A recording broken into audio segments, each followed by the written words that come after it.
Sidelines with Rob Browne. Talk sporty to me.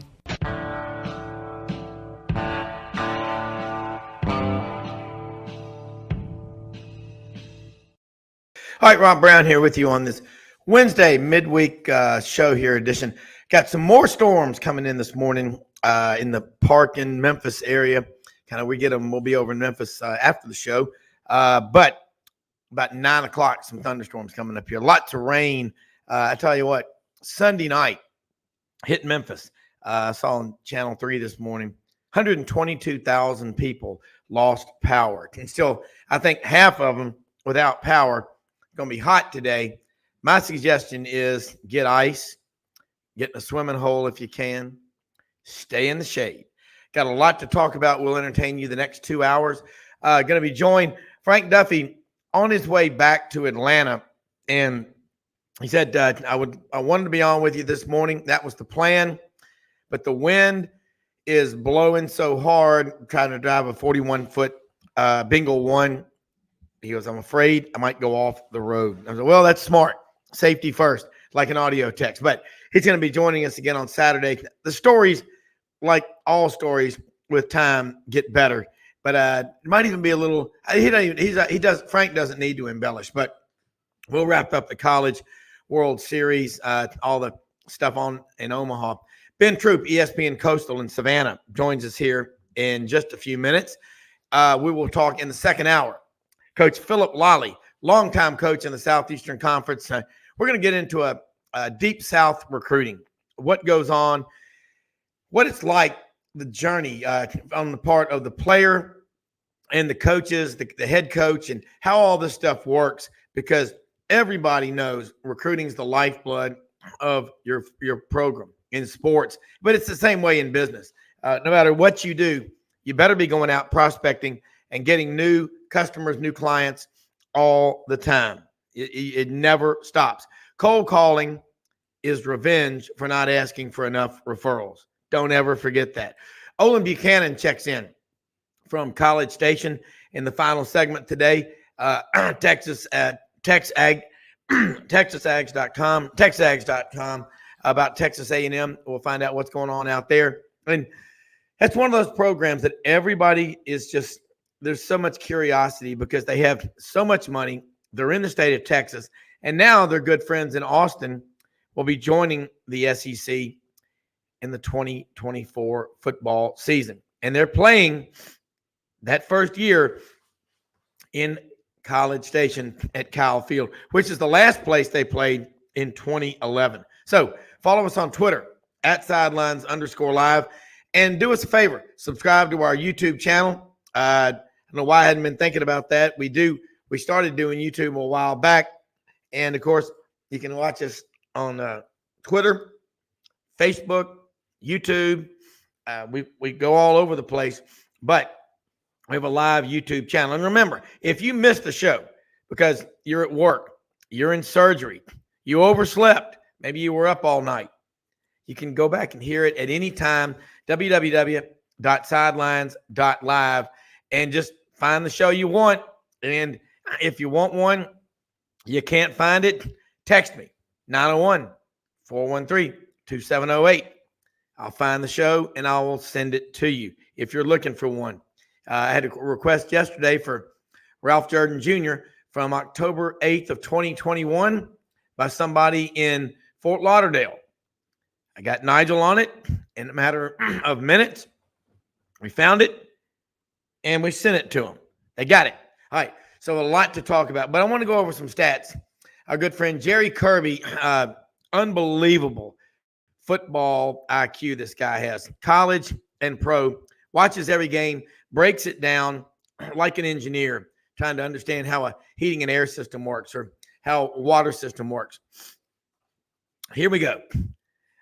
Since 2020, the 2020-2021 school year, the titles in the Big Four revenue sports. SEC, 2020, the year of the virus, the small crowds. Alabama won the College Football National Championship. 2021, MSU baseball. 2021, Georgia football. 2022, South Carolina women's basketball. Dawn Staley does it again. 2022, Ole Miss baseball. 2022, Georgia does it again, football. 2023, Kim Mulkey, delivering on the promise to bring championships to Baton Rouge, wins the women's basketball national championship in early April. 2023, LSU baseball. Big 12, 2021, Baylor men's basketball. 2022, Kansas University men's basketball. Big 12, outstanding in basketball. Big East, 2023, UConn men's basketball. And the Pac-12, 2021, Stanford women's basketball. I wonder if the lights are good inside that Coliseum there in Palo Alto. Because if there's one thing that we do know, there's a lot of money out there. Because a lot of the people that are trying to run our world, and they do some good things, but also they're annoying, like that big fly that gets on your TV at night. Every time you lay back in the bed, he gets on the screen. You just can't get rid of him. But Stanford is cheap. Texas probably makes the College World Series for the 38th time, but they couldn't see the ball. So anyway, those are interesting stats. And look, man, there's so much happening right now. And I want to say this before Ben joins us, but a couple of things. And I really believe this. If you're following the national media narrative, they're trying to tell you college sports will never be the same. They're ruined. The NIL, the portal, whatever. Well, we're going to get into that today. But I do think this. I think NIL is already beginning to recede somewhat. There are only so many people out there that are willing to pay unproven 17 and 18-year-old kids a lot of money when they haven't done anything. Where we're going, the thought of the federal government trying to give us a lesson on organization and integrity is scary. Okay. They may be able to provide us with some guidelines.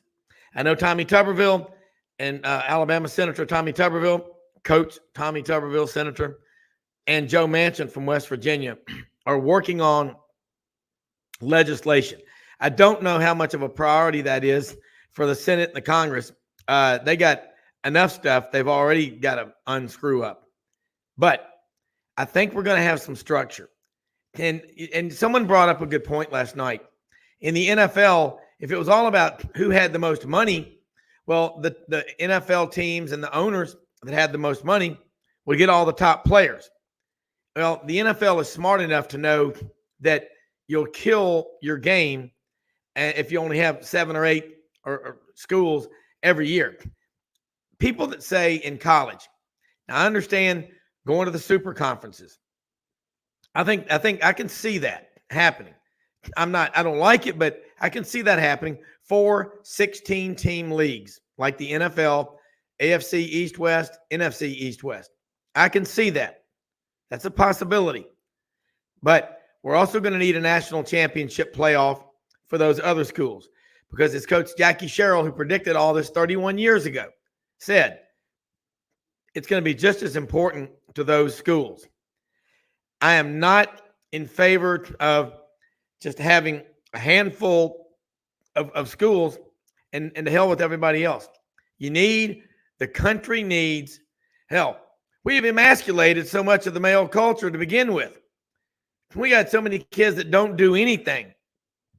I mean, they play Game Boys. They lay on the couch. They don't know how to split firewood. They don't know how to turn on a chainsaw. They don't know how to work a wood splitter. They don't know how to gut a deer, clean a fish. They don't know how to do anything. They've been pampered. The military's recruiting numbers are down 35 or 40%. We need sports, people. I don't care if it's D1, D2, or D3. You live in an area and you have the means and you can, why not support college athletics? You change people's lives. And we're going to get into that. Ben Troupe will tell you how much that changed his life, getting a scholarship, going to the University of Florida, playing in the NFL 5 years. Coach Phillip Lolley is going to talk about that. Recruiting. Some of these guys that are household names in college and pro, how they got their start. How many times you had to go to the head coach and say, look, you got to believe me on this one. This kid, he gets it. He comes from a family. They don't have a lot, but what they do have is they got a work ethic. It's interesting. You watch football. People say, well, this team is surprised. They won all these games this year. They weren't predicted to do well. Well, what you don't know is what they're doing behind the scenes. I talk a lot about one of our sponsors, rumbleboxinggym.com, 1835 Union Avenue in Memphis. Open every day of the week. Go to our website, click on the Rumble Boxing Gym hyperlink. Go straight to it, sign up, and register for these classes. Unbelievable workout.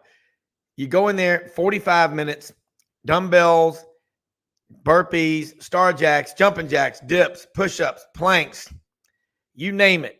Lots of stretching, hitting that bag, jab, jab, hook, hook, punch, punch.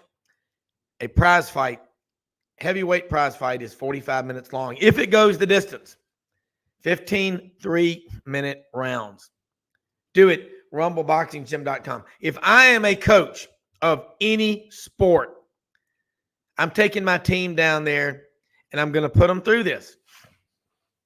Because what we do know is this. Everybody can lift weights. Most everybody, all these teams, they all have weight rooms.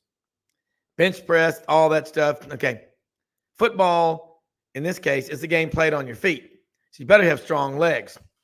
But what you really better have is a bunch of tough kids on your team.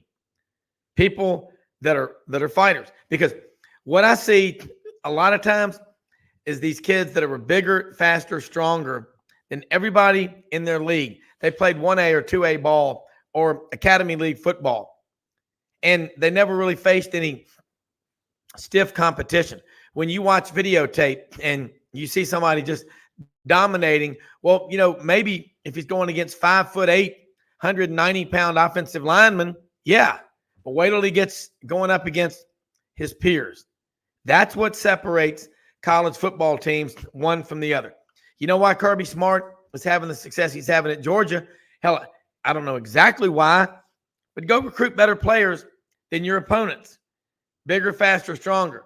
Put them all together. Let them fight it out every day. Competition is the spice of life, man. If you don't have competition, if you don't have a lot of talent on your team, it's tough in practice to get a lot better. So what you then have to do is go play better teams. Look what Florida State did. Anytime, anywhere, we'll play anybody. Southern Miss did the same thing. Built a great brand. You look over and over at college football teams around the country. Let's look at Boise State. Boise State built a brand by playing a few tough games. They'd get in a bowl game. We all remember the Oklahoma play and all. Okay. And they would play maybe outside of their league a big game every year. That put them on the map. But you have to say, how would they fare if they had to play Power 5 teams 10 or 11 times a year? A lot of times people will you'll play 9 Power 5s and 3 Group of 5, maybe even a Division II team in there. But what you have to look at is how teams are going to fare when they play tough competition, not just once in a blue moon, but day in and day out. And we hear this about teams all the time, how good they are. Well, you look at the SEC, and the coaches talk about this every time they're on here. Baseball, most recent example. There was a point there late in the season where LSU struggled. They lost a bunch of games. And the pitching staff was considered to be not that deep after Paul Skeens transferred from the Air Force Academy. Just for the record, I did find out. So if people are wondering, doesn't he have to do 5 years? No. You have up until the start, before you start your junior year, you can leave. and transfer. Go wherever you want. And Skeens is a California kid. I think he got some NIL money from LSU. Well spent. But I'm not – what I don't know, and I think they do have to pay back the Air Force Academy for that first 2 years. They certainly put their time in. It wasn't easy, but interesting. See how that works. But I think you look at a guy like Paul Skeens, and I'm going to say this too. A lot of people Monday night, won't they put him in, just because he got him there and let him throw those last few pitches? And I was like, I don't think he would allow it. And, I think he would probably say, put somebody out there, let somebody who's been here for 4 or 5 years, even some of them were with Paul Maneri, and let him be on the mound. That's why Paul Skeens, I think, is going to be great for baseball. And college baseball is growing in popularity. Pretty, in my opinion, it's very simple. It's because we're not having to hear about, there's NIL, but with college football, there are a lot of cases of kids walking around with their hands out, kind of the old Monty Hall, let's make a deal. Seeing a lot of that. Seeing a lot of guys coming in and talking to coaches and saying, well, this school's paying me this much and that school's paying me, they're offering me this. And you're saying, and they're saying, hey, look, I want to get, I think the school, they're offering me 50,000, or they're offering me, 100,000, and I'm only getting 25 here. That's kind of the stuff. That's going on. And I'm seeing it. I'm seeing it happen big time. And that is what's happening more in football and in basketball than it is anywhere. I'm telling you, it to me, that's the problem. Football coaches, and we're going to take a break. We're going to be right back. But football coaches are having a hell of a time trying to manage all of that nonsense. We'll be right back. Ben Troupe will join us, Rob Browne, on this Wednesday edition of Sidelines.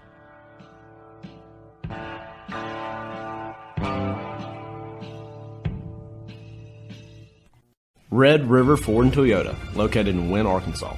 If you're in the market for a new or used car, truck, or SUV, call, go online, or drop by and see them. Located 45 minutes from Memphis, go off the 4-city exit on I-40 and go north about 15 minutes on Highway 1. Easy to work with and still believe in customer service. If you live out of town, they will deliver your vehicle to you. RedRiverFordToyota.com. Just see what they can do. Strengthen your seed zone this spring with quality tillage equipment from House Industries. Located in Cherry Valley, Arkansas, House Industries specializes in manufacturing superior equipment that will minimize your downtime and keep you working in the field. To ensure the highest quality control, all design, fabrication, and testing takes place in a 99,000 square foot manufacturing facility located right here in the heart of the Delta. Locate your nearest House equipment dealer online at houseindustriesinc.com. House Industries, breaking ground. Sidelines with Rob Browne. Talk sporty to me.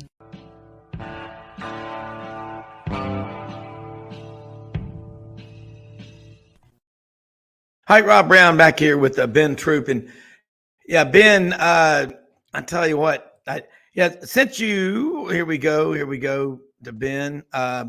And last night, I couldn't remember if we had sent that. And this morning, I sent you, or actually last night I sent you the link. I didn't know if you got it text, and I think Audrey just emailed it. So that was the confusion there. But I was talking about, the stuff going on with NIL and baseball and then college and football. And, coaches are, and when you played college football, you weren't going in there to the coaches and saying, hey, Florida State's come to me with twice what I'm getting here. I want to leave. That would drive a coach crazy because, you're trying to have staff meetings, then you're having position meetings and all. And I think that it's going to drive some coaches out. And when I talk about the free market fixing it, that's where we're going. But I wanted to get into this with you. We're going to have Coach Phillip Lolley on, who I know he coached at Auburn, golly, from 99 till 2017, 2018. And he coached against you when you played at Florida. And we're going to talk with him and get some interesting stuff about recruiting, college football. He's also been up in the CFL like 3 years here recently, coaching up in there. But this time of year, it's a dead period, but kids can still commit. They can make announcements. But Ben, when I look at the day in and day out, they say 20 hours a week is all you can have in terms of practice and all that. There's no way that works because there are staff meetings, there's team meetings. And if you want to go talk to your coach, you can. But if you're a head coach and you've got guys lined up outside your door with their hands out going, hey, I need to work a new deal. How are you going to coach? How would you handle that? It's tough. It's tough, Rob, because we're in a different world now. And these coaches, they're going to have a healthy balance because we are in the NIL era. Coaches you got players and family members of those fathers and sons. They're coming to these coaches saying, look, and some of them are very, very blunt and honest and open and saying, Coach, this is what we're looking for, and this is based on what we heard in the recruiting trail, and it's all going to come down to the coach and the college and university they coach at. Some of these coaches got a lot of resources as it pertains to NIL, and if you're thinking they're not benefiting from your line, like I know people want to talk about Jimbo Fisher and what happened a couple of years ago with the number one recruiting class in the country, and Nick Saban having a problem with it. If Nick Saban has a problem with NIL, Nick Saban should give his money back to Alabama because this is what Nick Saban is the greatest college football coach ever. I mean, that goes without saying. No one says anything about Nick Saban who has a clause in his contract that states that every time a head coach, particularly in the SEC or the Power 5, gets a new contract, he'll get a new one to make sure he's always the highest paid. And he's earned that. Well, guess what? As much as people love Nick Saban, they coming to see them boys out there on that field. They love Nick. They coming to see them boys out there on that field. And I think that they pay coaches, right, to make hard decisions. Mm-hmm. Yes, they're there. Every coach is there to win games. We know that.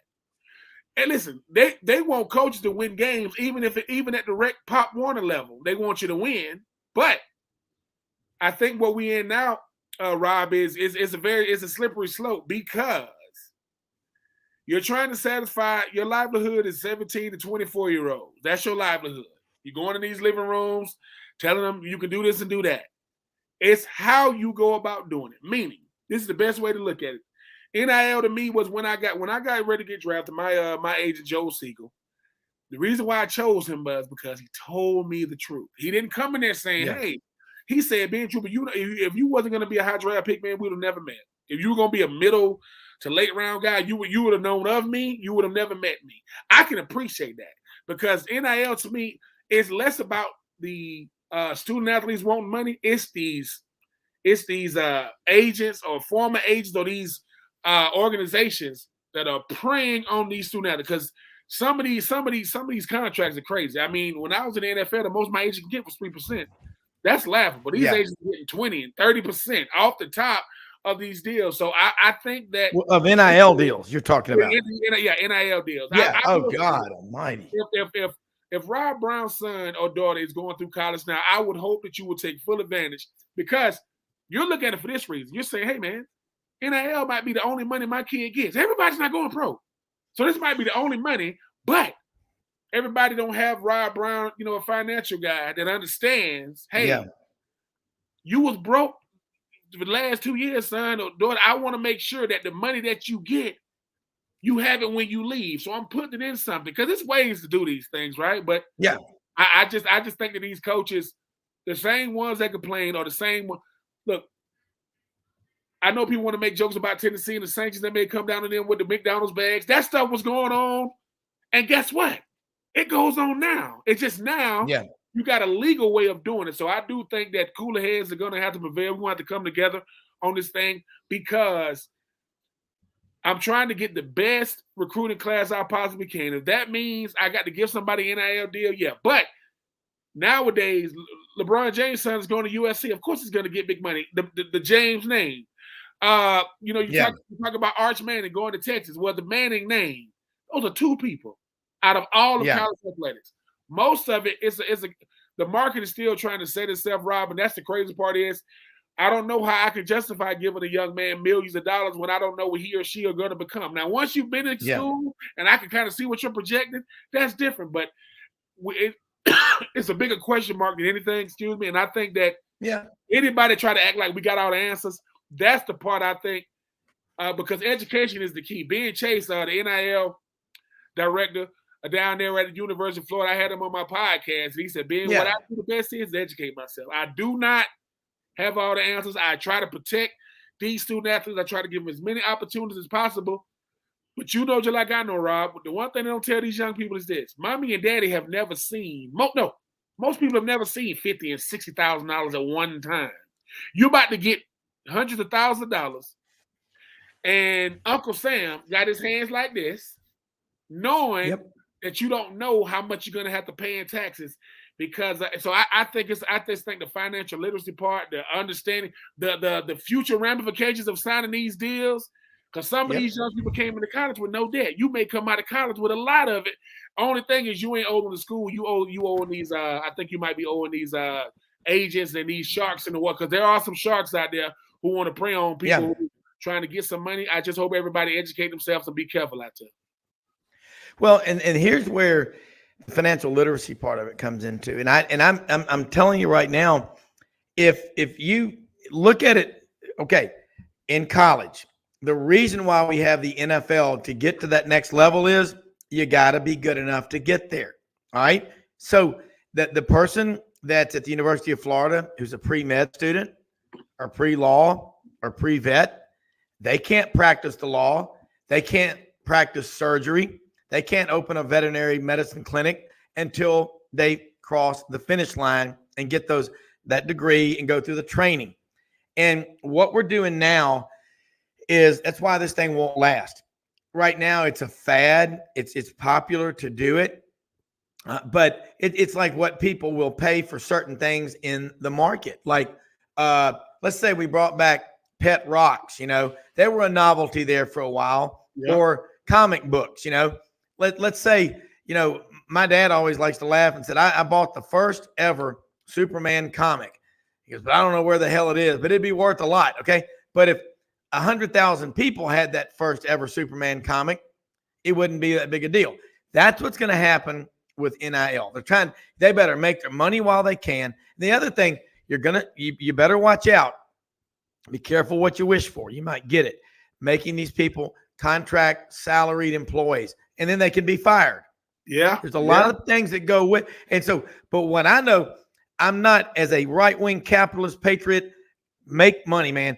Put it, and this is what I would recommend. If I had a kid, let's say if you were my son and you were being recruited and they offered you $500,000 NIL deal, I'd say, Ben, we're going to put $490,000 of that in an age-banded trust. So at age 25, you get some of it, age 30 and age 35. You're going to get $10,000 of it up front. You'll get cost of attendance money, and we'll help you out. But you focus on getting your degree and playing football, because you don't want kids showing up like Quinn Ewers driving an Aston Martin at Texas. I'm not against, that's like not giving people their Social Security because they got too much money. That's it's fair. You got to give it to them too. But that's the problem. And, the offensive lineman, that's what Charles Barkley said. Oh, big old ugly offensive lineman, they ain't getting anything. Quarterback's getting all the money, but hey, what happens if they don't block? Yeah. You're right. And I think, but you made the greatest point when you said, listen, if you're my dad, there is no negotiation. You're getting this and that's it. The thing about NIL, what I hear when I hear NIL, I don't hear name and image likeness, right? I hear name and image leverage, name and image longevity. I'm gonna use my likeness to get some leverage for longevity. That's what I want, because the hardest thing for any person to learn is delayed gratification. Everybody wants it now. As my granddaddy called it, I want it microwave. I want to stick it in the microwave 30 seconds, ding, it's ready. Problem is, it tastes like it came out of a microwave. That's what it tastes like. It didn't come from the back with a chef. If somebody says, hey, you weren't getting any money. So now I'm gonna give you the 10,000, and when you turn, listen. I can deal with you being mad at me as your parent because I don't care. You've been mad at me your whole life. I don't care. Yeah. Because I'm doing for you what no one else can. No one else can tell you that when Allen Iverson signed his deal with Reebok and his friend put a clause in his contract that said when he turned 50, he'll get a check for like $50 million. He wasn't thinking about it. Allen Iverson ain't far away from 50 now. So he's gonna benefit from something that happened way back then. That's the financial part that I don't think we can. A timeout? Did he really do that? Yeah. Allen Iverson had a friend back when he signed his Reebok deal that put a clause in his contract that said when he turned 50, he'll get a lump sum check. Because he said, look, man, you spend money. Usually you spend money like you make it until you get used to it. Well, Allen Iverson spent a lot of money. Now, he's looking real smart. Now, obviously, a 21-year-old ain't worrying about age 50. Right? No. Well, now that Allen Iverson is close to being 50, he's counting down the days, baby. Every day, every day is a good day. So I just think that's what so I think that's the main thing when I hear it saying, look, everybody got cars. Everybody gonna have a house. Everybody gonna have clothes or whatever. No. I do something to where, man, it's gonna benefit me when I turn 25. Why? Because I can want to get my first house at 25. I'm walking to the bank and telling them, hey, I got 400 and no, by that time it's gonna be more. I got over $500,000. I want to use y'all money. I don't credit. Who needs credit? I got money. So I can still use y'all money to go get the house I want, and I can borrow it off of my money because I got the money to pay it back. I just think it's so many. I just think that the conversations are always gonna be hard, Rob, because as my granddaddy would say once again, man, the only room you can affect is the one you in.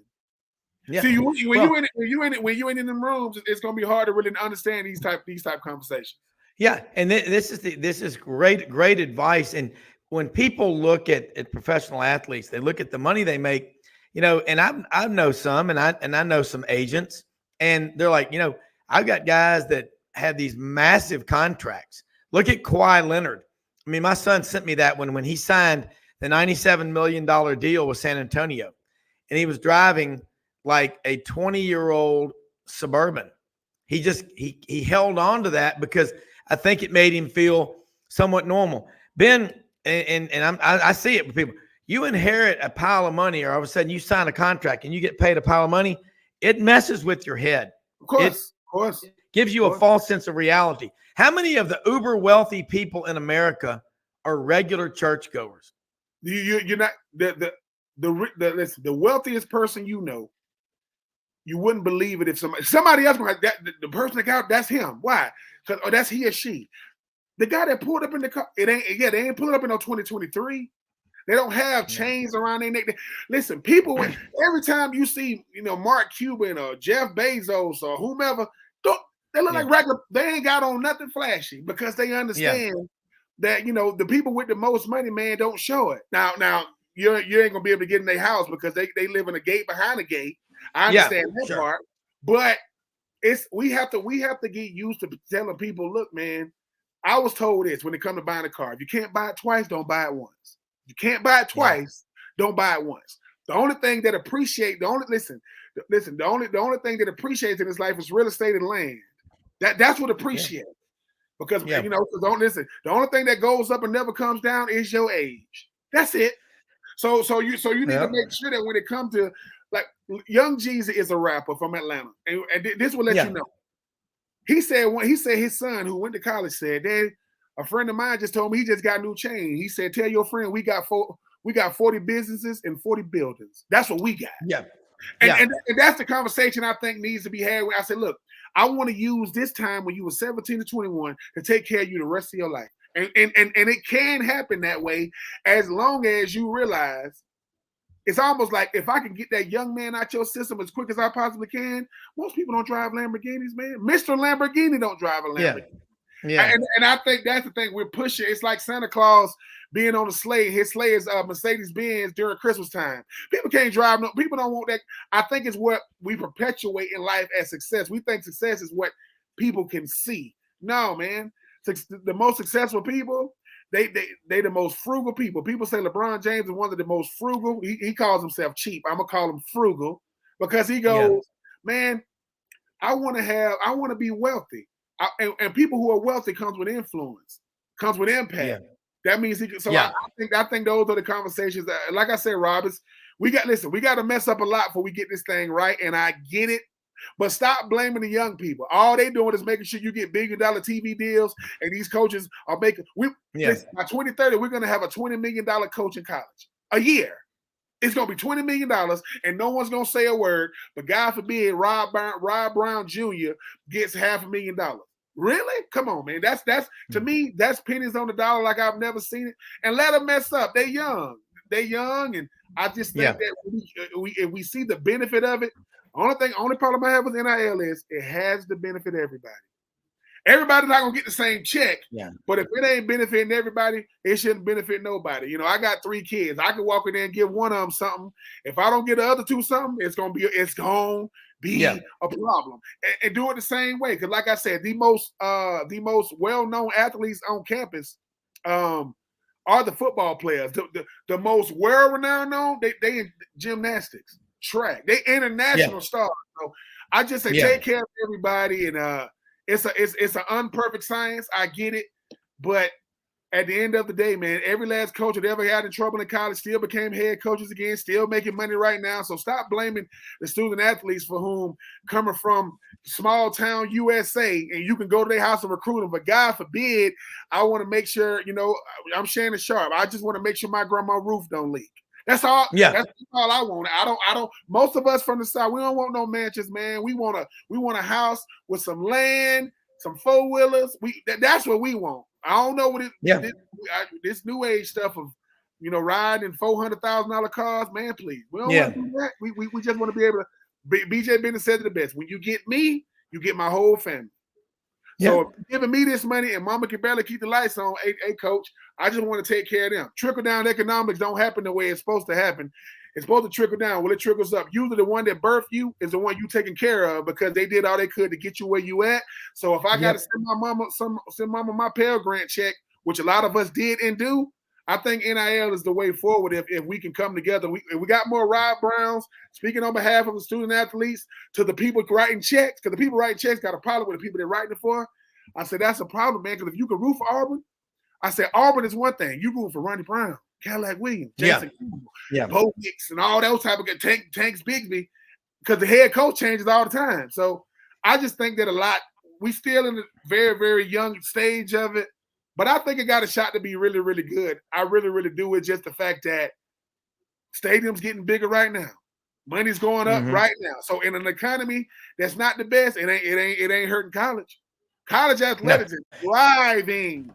So I just think that we got to have some tough conversations. But if anything, it's us sitting in a room, and I'm talking about the people writing checks, and I'm in there saying, listen, what do you really have a problem with? Like what is it? And I go, if I judge every good football player, good student athlete off the bad ones, well, it's over with. That would be like me judging every family member for another family member's mistakes. People gonna make mistakes. I said, Bob Petrino, he still got a job, don't he?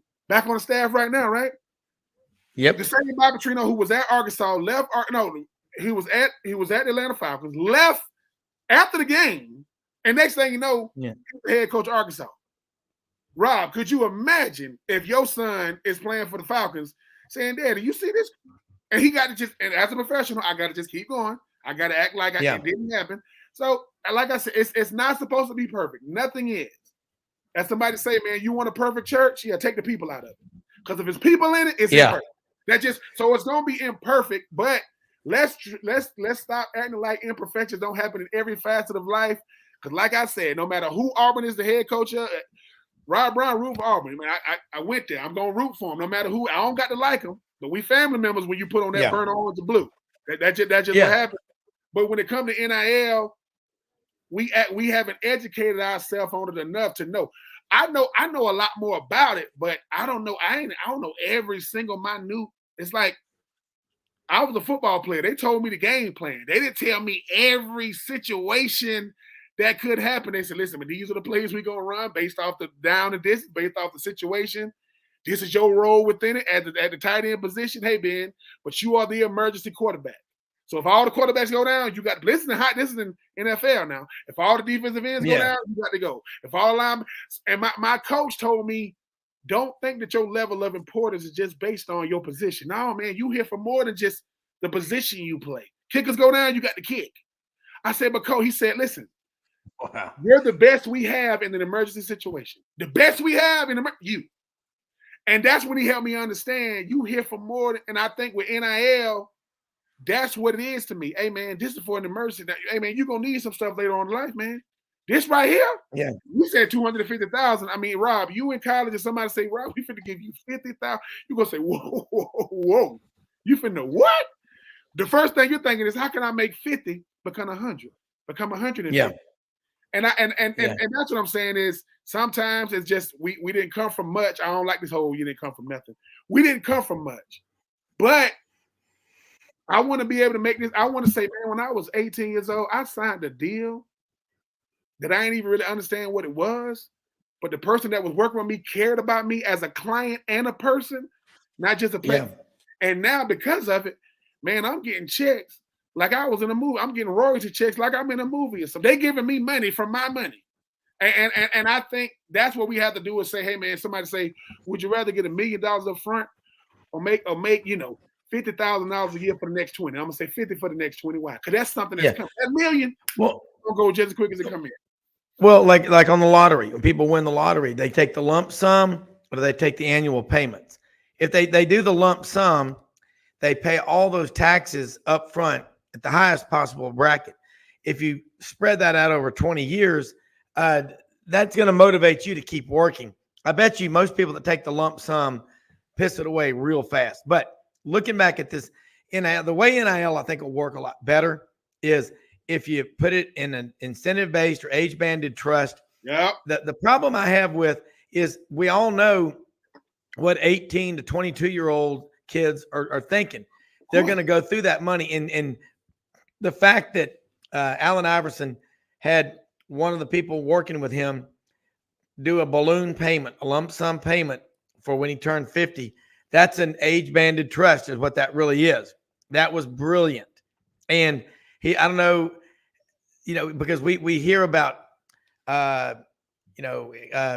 wow, you name Evander Holyfield, Mike Tyson, boxers that go through all that money.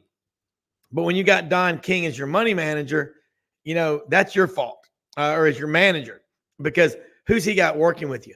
But the key is financial literacy. And so where I wouldn't bitch about NIL or say I don't like it if I knew that money could be put away. Now, sometimes what I've heard too is universities will offer, or the collectives will take the taxes out along the way. And some of the parents will say, we'll do it ourselves. But Rob, they better make sure they do it. But think about what you're saying, though. It's like this. Look, when I was in the National Football League, I could say I wasn't good at budgeting money. Let me say, I didn't budget money. What would I know about budgeting money? But there's these people called covenant partners. Miss Mickey and them, man, they're the only reason why I kept any money. Because people go, I'm 21. How many 21-year-olds, gonna say, no, man, I don't want the new car. Give me something that's for the economy. Yeah. No. Give me the basic model. Yeah, here you go. Why are we in the new car dealership? Where's the used car dealership? I need something with some miles. No, but and it's the thing too, right? What is the whole notion of, man? The reason why the reason why I make good decisions because I had the experience of making bad ones. That's how I learned how to make good ones. But you're saying the best. We can't give them the option. Say, hey, when you do NIL here, we give you a small percentage of your money. Why? Because that's what you're gonna blow. And when you blow it, think about this. And the only reason why you only blew this amount, because that's what we gave you. If we would have gave you that much, you would have blew that too. So I'd rather you hate me now and love me later, because for what I did for you right now, you're only getting this. Because nothing worse than to have nothing to show for your hard work. Nothing worse than that. So why would I give you all your money so you can? I want you to have something to show. What do you mean by having something to show for it, Ben? When you're 18, 19, 20, it's just you. You might have a family at 25. Wife and children, a husband and children, or whatever. Now, something you did when you was 18 is benefiting from it. And because you have a trust, you have to have those type conversations. See, you only have a conversation with the people based on your status in life. The only reason why I know about IRAs and trust, because when I was 21, I'm in a meeting like this, man, I want this new car. Not trusting our financial people to say, hey, Ben, why don't you let us find it? We didn't say you can't get it. You've already got it. And when we saw this interest rate, we're like, what? You're going to pay for 2 of these cars by the time you pay it off. A lot of when it comes to money is trusting the people you got. This is what they told, once again, just like my agent. Covenant partner said, Ben, you don't make enough money for us to steal from you. That's just what you don't even make enough. We represent billionaires, meaning we can steal from them. But because we value our integrity and freedom, because we're going to go to jail, we're not even going to take from them. But they're showing me, they was talking about longevity. Hey, Ben, I know it's your money. We're going to put you on a budget. What do you mean? We're going to give you so much of your money each month. We're trying to get you used to spending that. Now, we know around Christmas time, you're going to need a little bit more because you're going to get some gifts. He said, but they're telling me, what do you really need $10,000 a month for? Like what? He goes, don't you got a Nike contract? Yeah. That's for your shoes and your clothes. Don't you got a car? Yeah. They told me, Ben, you got 5 cars. I don't know why you need 5. And I think sitting down with the young people telling them, listen, if you're going to have an agent, you need to have a financial person, because the agent is trying to get the contract. The financial person is trying to make sure you keep your money, right? The financial person is going to say, hey, what are your long-term goals?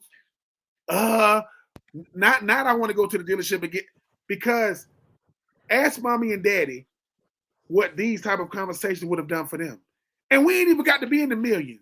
Man, you got $100,000 in the bank. You are in the less than 1% of America. Most people just have a bank account because people don't write checks anymore. They do direct deposit. So I only have an account for my money to go in and come right back out to who I owe it to. So I'm just saying these conversations have to be direct, Rob, and they have to be intentional. And unless mommy and daddy just have these things, they can't be the one give it to you. Because mommy and daddy trying to get you the most money, but if mommy and daddy can't help you keep your money, I mean, making $100,000 and spending $100,000, you still zero in the bank. Well, the bottom line is financial literacy is the key. And the more these people with NIL money put that money away and get back to loving the school where they're, well, from the fans' perspective, I'll tell you this. We always love it, and we love the players because we love that university, and we see them loving it too. And that's what we want to – we need to get back to that. And then because people don't talk about their personal finances. I mean, I don't ask people how much they make. And that's the thing that – and I like what you just said is – and I think that and we're going to see that the market will correct itself. That's where we're going to go. Now I want to switch gears.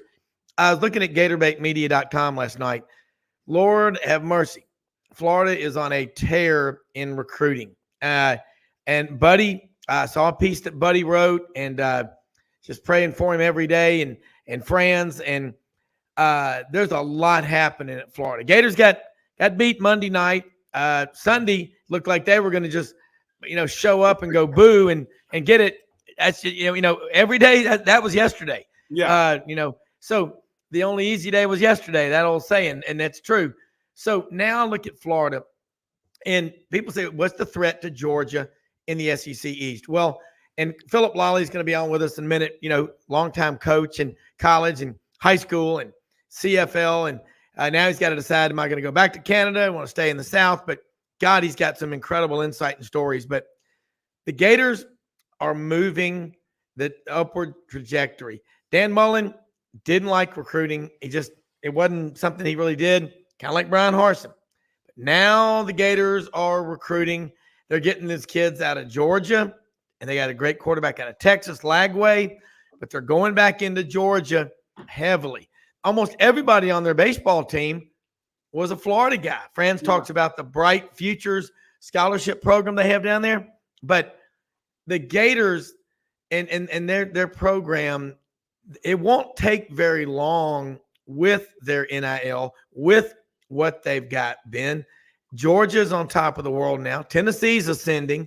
Yeah. South Carolina, I mean, up until 2011 when they won 3 straight years, 11 games. Yes. In their entire history, they only had one double-digit win season. That was Joe Morrison's 10-2 team in 1984. So really, Florida and Tennessee are the biggest threat.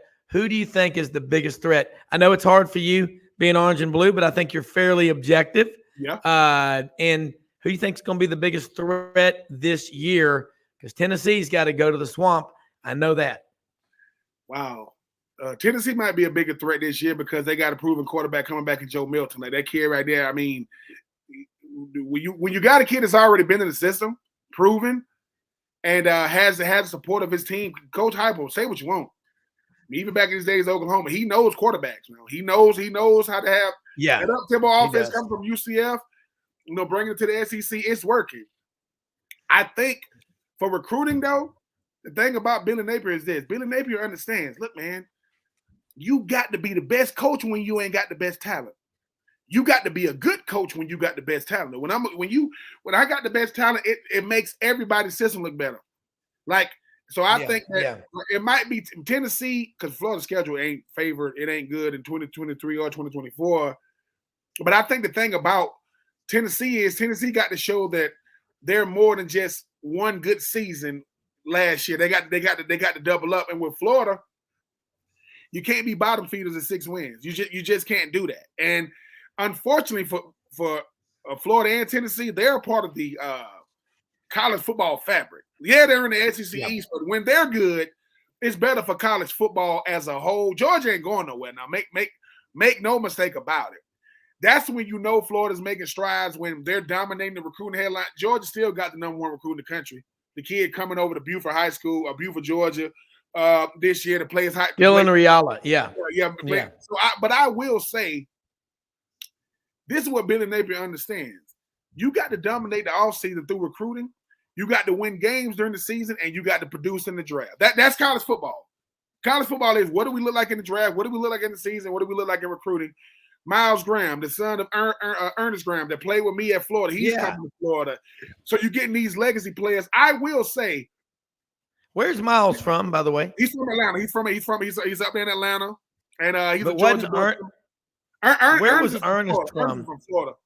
But because from where in Florida? Jacksonville? No. I don't even want to. Man, he's one of the. He's not from. Listen, he's not from Miami. He's not from Tampa, Jacksonville, or Lakeland. But I will say this: Ernest Graham had a stiff arm. Was a badass. I know that. Ernest Graham was so prevalent with his stiff arm that Coach Spurrier would tell him not to stiff arm his teammates in practice. All right, coach. I mean, it was what Billy Napier is doing though. Rob is showing the lifeblood of college football or college athletics is recruiting. You go out there and get the best. And look, now you got to keep them. The hardest thing is to keep them on campus when they get there. Because when I got number 1, I think they got the number 1 player in the state of Mississippi, the defensive end they're coming. So it's, how do I let them get some playing time? Because you know how it is, Rob, is no one wants to start from scratch again. Like, I know you're the number 1 player, but they got the number 1 player a year ago and a year before that.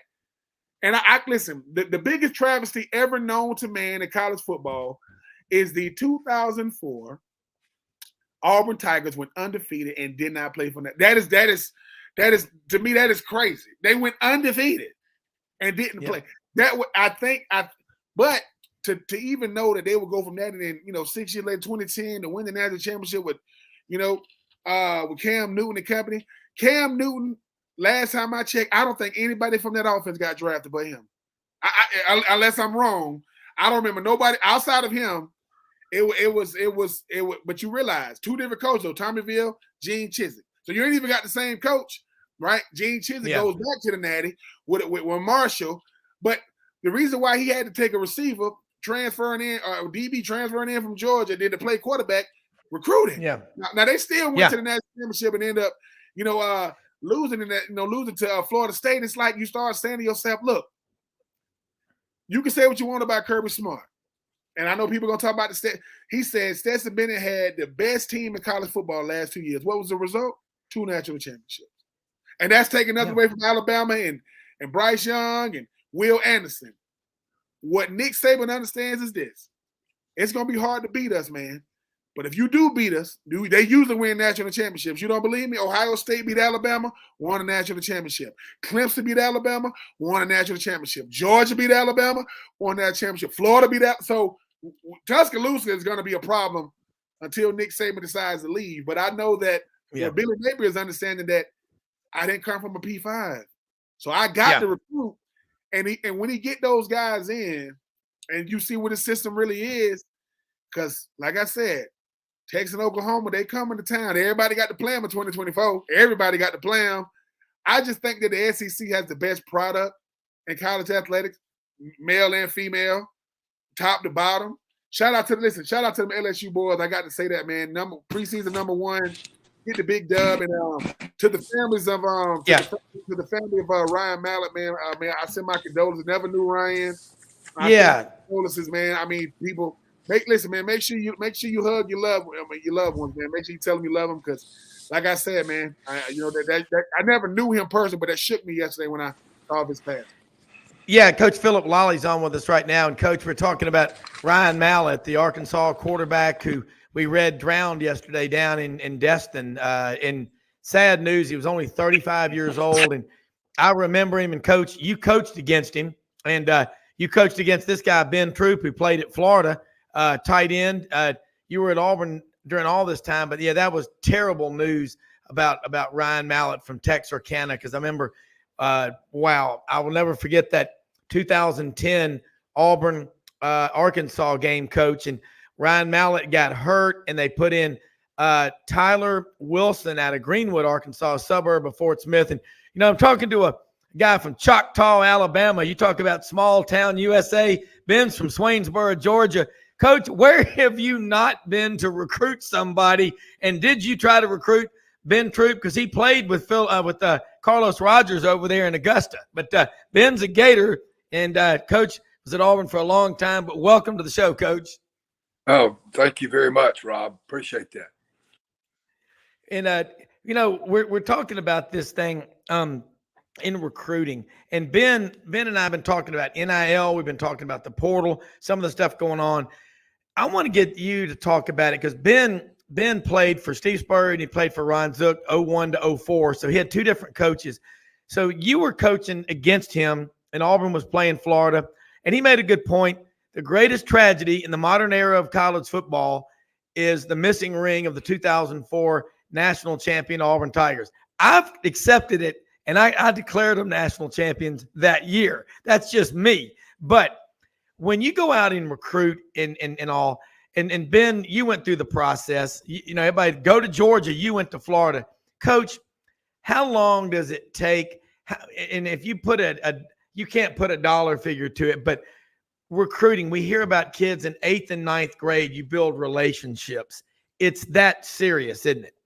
It is very serious. A good example is that as a tailback that played at University of Alabama named Bo Scarborough.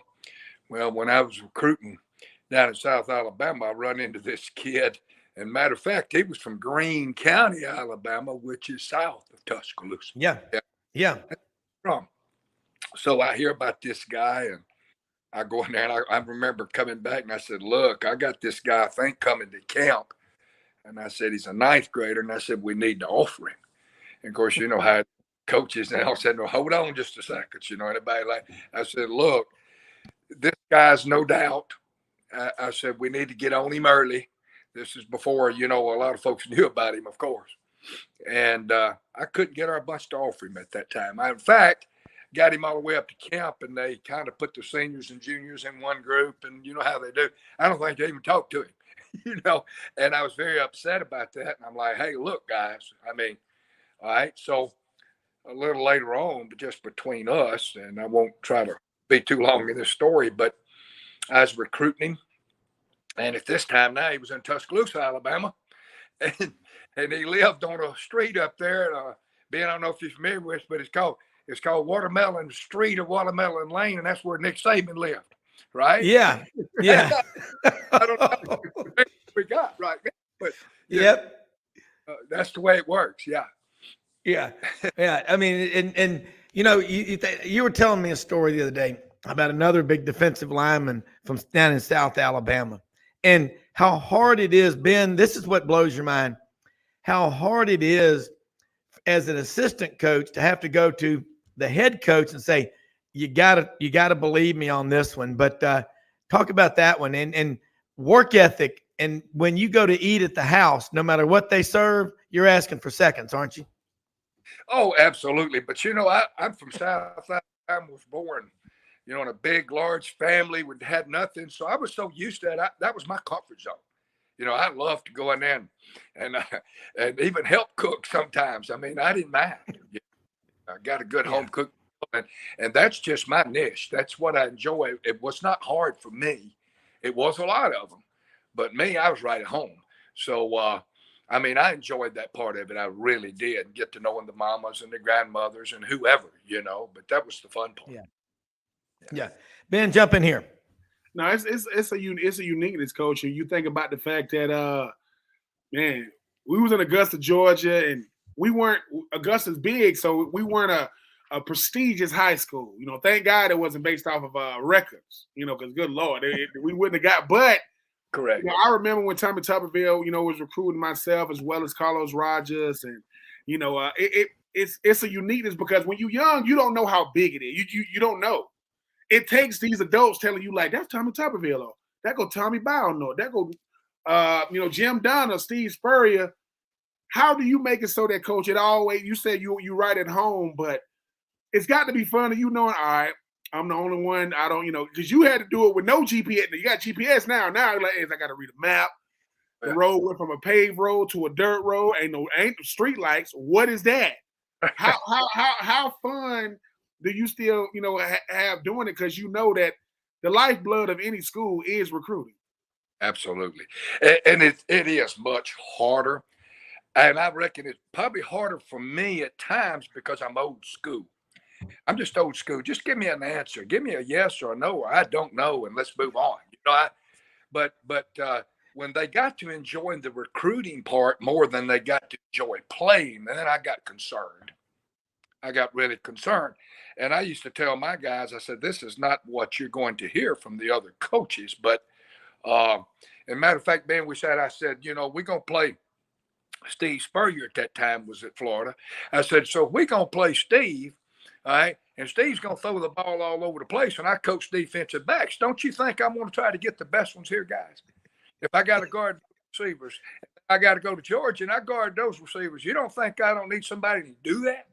Okay, but when you get to playing games with me, all right, and it's my lifeblood, and I've got two corners they're going to let me sign this year. I'm going to offer about 7 or 8 to get to those 2, right? I'm going to offer 7 or 8 guys, okay, because I don't know where they're going, right? But I tell them, I said, the first 2, if I didn't have confidence in you 8, I wouldn't recruit you. If I didn't have confidence you going to the next level, I wouldn't recruit you. Now, I'm not going to play this game long, guys. All right, so when you tell me you're going to commit to me, I mean, that's it. And I used to sell the point, Ben, that, all right, here's the deal. There's going to be some guys coming next year after you. And there's going to be some guys coming the year after that. You don't think we're not going to recruit somebody that we think might be better than you? I mean, we're not going to recruit them we think's worse than you. Okay. Now, here's the deal. But once you sign with me, I'm not going to get caught up in thinking I got to make so many telephone calls a day, like some coaches sit in their office all day and night. And I used to go by the office and I'm thinking they're saying nothing. They're just keeping them on the phone. They're absolutely saying nothing. And this kid's got other things to do. I know I got other things to do. I got to try to win a ball game this weekend. So I used to tell my guys, I said, hey, look, when you come to Auburn, I'm gonna coach the fire out of you. And I hadn't got time to chase guys down this recruiting thing, don't know what to do. Okay. Once I get 1 or 2, all right, guys, allow me to coach this group, just like I'm gonna coach you. Yeah. I'll coach you when you come here, and I'm gonna spend my time with you because you're already at Auburn. And I'm gonna try to get you a paycheck. I'm gonna try to get you to where because I recruited the wrong guy if you don't go pro ball. I did a terrible job of evaluation. I did a terrible job of coaching, and that's the way I feel. And that's what I used to try to sell my guys on. So look at the list of our guys that's in the NFL. name anybody else that's got that many defensive backs in the NFL. Yeah. You know, Ben. So, I mean, I wanted to, be honest with them, and I wanted them to know that I was a real guy, and that if I didn't sit there and try to keep them on the phone for trying to figure out something to say for 30, 40, 50 minutes, I wasn't going to play that game. So anyway, I was a little different. So anyway, I'm sorry to take up that much time, but that's. I like that. I mean, honesty. Ron Zook used to tell us. He said, "Listen," he said, "the problem with some of y'all," he said, "y'all parents never served y'all honesty at the dinner table. Never. They never served it up to you because a lot of y'all can't." He said, "Honesty is you're not good enough." Meaning, if I say if I'm on the phone with, he said, if I'm on the phone with your parents and they saying, "Why don't my son play?" They'll say, "I'm not going to play him." He said, "He may be your baby, but to me, he's a problem because he looks good in his uniform. But if I put him out there, every last one of those fans going to say, that's the best we got." Absolutely not. No, I'm not going to put him out there. He said, "I'm not going to put him out there for two reasons." He says, one, you can be okay with him embarrassing you. I am not okay with him embarrassing me. I'm not. And that's the kind of coaching that most of these young people need, only because Ron Zook was blunt, man. That joker came back from the NFL. He said, "I'll treat you like cancer, man. I'll cut you out. I'm not going." He said, "I've been coaching since Moby Dick was a minnow. I've seen it all, done it all." And but what we realized was a lot of us was just getting by on our talent. He's like, some of y'all so talented, you can get by on it, right? You can get by on it, right? He says, until you meet the one you hope you don't meet, him. When you meet him and he embarrass you for 4 quarters, I'm going to make you watch that film every day all season, because that's what I was trying to get you prepared for, to meet him. And in the SEC, it's a bunch of hymns. They're all over the place. So I know that when it comes to these players, I got a lot of friends that went to Auburn, man, and everybody's biased when it comes to the school they went to. But listen, Junior Rose Green, boy, let me tell you something. He has a name built to play football, and he played how his name sounded. I will knock you out. Every time I think about that Reggie Browne hit, I go, "Hey man, we got Auburn this year." "Yeah, we got Auburn third game." "Nah, bro. He's a safety." Yeah. He come with so I don't want to hear that. "Oh, but he hit for 200 pounds." "Yeah, but he hit like a buffalo and he can run like a deer." So I just think that these were. I used to ask the coaches, "Do y'all got recruiting pitches?" He goes, "No, I ain't selling that to you. You don't want to go to Auburn. You don't want to play football. But I ain't selling you nothing. This is Auburn. You want to be a part of this?"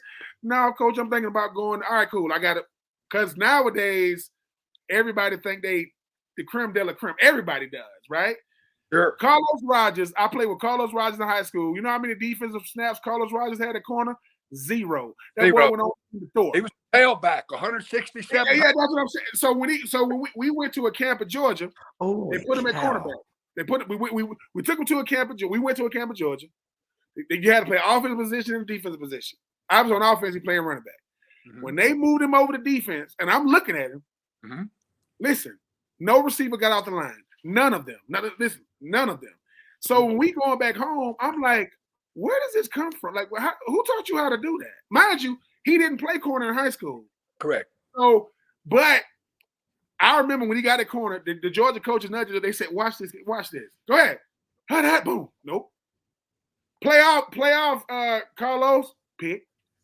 And make it look so much so that's when I realized, when you get the best talent together and they can see the other ones, you don't got to say a word. If they can see it, speed turn. I didn't know what a speed turn was. Sink your hips, Carlos. Got it. I mean, next thing you know, go on win the Thor. And I'm like, so when I see Carlos, every time, when I get a chance to see him, I always say the same thing. Man, who the hell are you, man? Because where that come from, man? Like, mind you, 1,500-yard rusher. Carlos used to do this thing. It was funny. If somebody getting tackled, you come hit them, that's an assist. 2 assists make 1 tackle. So Carlos was, Carlos get to college, man. And I remember we came to Auburn 2001. We was ranked #1 in the country. Carlos told me before the game, it's different here now. If we had to play y'all in Florida, he said, mind you, I don't know what he talking about, man. It was that night. You hear that dun, dun, dun. You hear that Rocky. All that talk getting thrown around. I said, what is going on? Next thing you know, we lose. And But I appreciate the fact that I'm on kickoff return and I got to block Carlos on kickoff. That's not happening. I got to turn my back to him. I said, Coach, y'all better do something else, man. I got a 10-yard head start on this boy, and I know what the return is. You know, I said, Carlos running by me, pointing his finger up to the crowd, saying, "Troupe, boy." I said, I ain't never been. I'm fast to linebackers. I'm not fast to cornerbacks. That's not going to work. But I just have an appreciation for Coach what y'all do. That's why I never got into coaching because y'all got to see the talent, get the talent, evaluate the talent, coach the talent.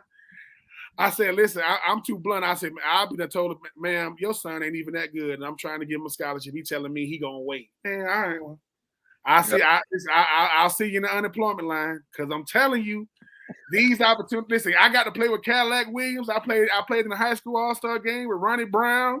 Brown was the backup to Cadillac Williams. That's called cheating, people. That's cheating. Ronnie Browne backed up Cadillac. So Cadillac get hurt. Ronnie Browne come in. No, this is an upgrade. What is that? That's the backup? Yeah, backup. The number 2 overall pick is the backup to the number 5 pick. That's cheating. It's not cheating, but that's what I called it.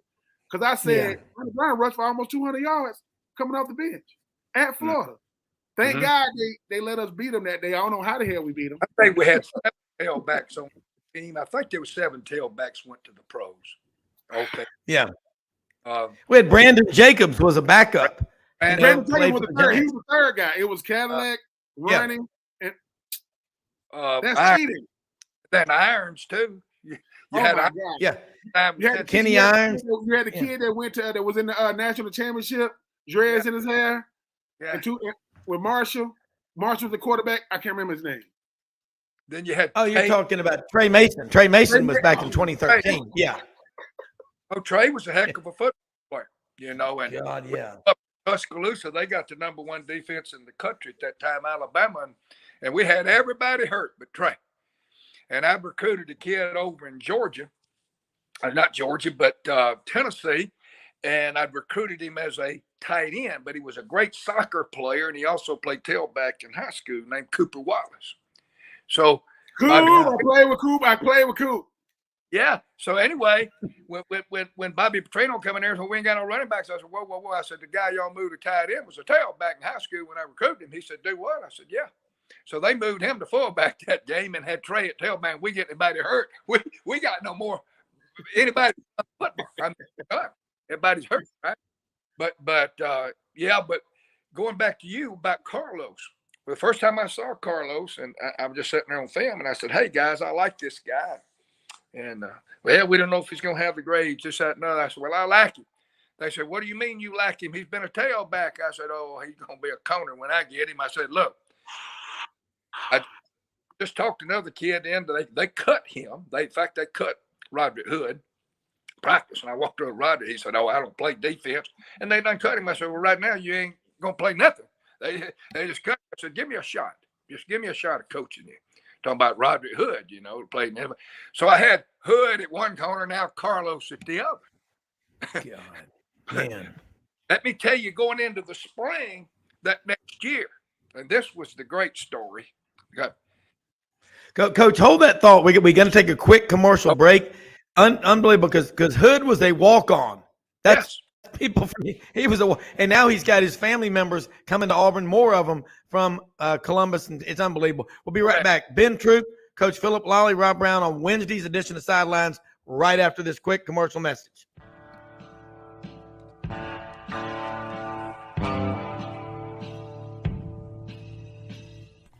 Red River Ford and Toyota, located in Wynne, Arkansas. If you're in the market for a new or used car, truck, or SUV, call, go online, or drop by and see them. Located 45 minutes from Memphis, go off the 4-city exit on I-40 and go north about 15 minutes on Highway 1. Easy to work with and still believe in customer service. If you live out of town, they will deliver your vehicle to you. RedRiverFordToyota.com. Just see what they can do. Strengthen your seed zone this spring with quality tillage equipment from House Industries. Located in Cherry Valley, Arkansas, House Industries specializes in manufacturing superior equipment that will minimize your downtime and keep you working in the field. To ensure the highest quality control, all design, fabrication, and testing takes place in a 99,000 square foot manufacturing facility located right here in the heart of the Delta. Locate your nearest House Equipment dealer online at houseindustriesinc.com. House Industries, breaking ground. Sidelines with Rob Browne. Talk sporty to me.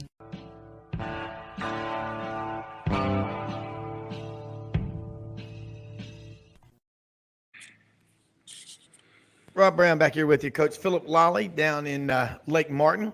Ben Troupe over in Savannah, ESPN Coastal. Hear him every day. And, Coach, I was just telling my wife, you don't know this stuff until you talk to the players and the coaches that I never knew. But I thought I knew a little about Auburn. I did not know. And my phones, people are going, you got to be kidding me. Carlos did not play defensive back in high school. No. He was a tailback. I mean, wow.